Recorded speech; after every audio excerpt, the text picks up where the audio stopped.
everyone, welcome back to Knights of the Nerds Table. Hope you were having one heck of a summer. Back in December, I made a video about Sonic the Hedgehog's Netflix series, Sonic Prime. But now, the second season of Sonic Prime will be coming out on Netflix Thursday, July 13th. So while we await for the Blue Blur to continue his story through the Shadowverse, I thought now would be a great time to give a recap of Season 1. So buckle up, like, subscribe, and comment with your thoughts, and let's dive into Sonic's latest animated adventure. Or as Sonic would say, let's go! So as stated in the Sonic Prime video, Sonic Prime is supposed to be canon to the Sonic video games. Although exactly where in the timeline we don't know, and some have said it might be an Elseworlds or an alternate timeline, it does seem that Sega wants this to be the most cohesive show for the franchise to date. Former animated series like Sonic Boom, Sonic X, and the Jaleel White Sonic series have all been in alternate universes with little to no connection to the games, so that makes Sonic Prime stand out as Sonic content. So, in Sonic Prime Season 1, we start off with the gang having a run-of-the-mill battle with Eggman. They are trying to keep the series' MacGuffin, the Paradox Prism, away from Eggman. They don't know exactly what it does, but they figure that it must be something nefarious for Eggman to want it.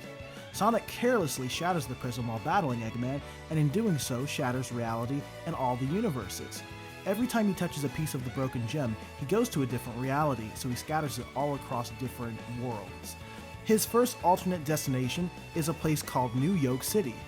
It's a futuristic and dystopian version of New York City, taken over by a council of different Eggmen. Aesthetically, New York City kinda reminds me of Eggman Land in Sonic Unleashed, mixed with a bit of the Sonic Underground series back in the 90s. At New York City, he runs into different versions of his friends that don't recognize him and don't know him. He partners with this world's version of Tails, called Nine. Tails? The name's And aids the resistance against Eggman. Nine makes some special devices that can help Sonic travel throughout the Shadowverse.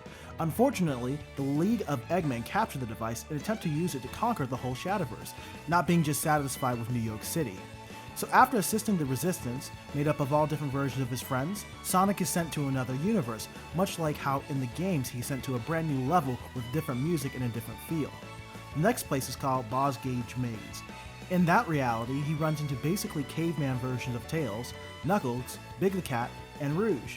In this universe, these guys are all running in fear of some monster below them. That monster ends up just being an alternate version of Amy Rose, who they used to be friends with. Sonic helps patch up the relationship between Jungle Amy Rose and his other friends, and then he conveniently touches another piece of the Paradox Prism, sending him right back to New York. He helps the Resistance some more, and runs so fast that he goes into another universe where all his friends are pirates.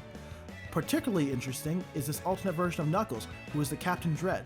Captain Dread only cares about partying all the time, which is kind of interesting and very different from the Knuckles from Sonic's universe. There he partners with Captain Dread's crew to find the last shard from the Paradox Prism. Unexpectedly, the Council of Eggman, using Nine's technology, surprise them and meet them along with the evil robot version of Amy. Sonic rescues the last piece of the Paradox Prism and is thrown into a weird, trippy world of the Shadowverse, which is where we last left our Blue Blur. In preparation for the series, Netflix posted the first full episode online of Season 2. Won't go for too many spoilers here, but it does show a showdown between Sonic and his old rival Shadow in the Shadowverse. And there seems to be some hurt feelings about how reckless Sonic has been in regards to the Paradox Prism. Overall, Season 1 was very well received. The voice cast was superb, particularly Devin Mack, who earned himself a name among the greats like fan favorites Roger Craig Smith, Jason Griffith, and Ryan Drummond.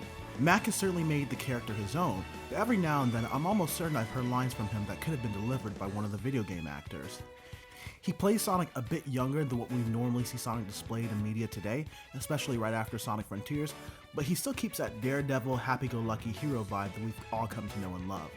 I also really liked how the series referenced other games and even gave shoutouts to the 16-bit animation for their memories. It's a very creative show, and it's in good hands. I cannot wait to see how the story turns out and see more Easter eggs. I will see you on July 13th. Gotta go fast. Night out.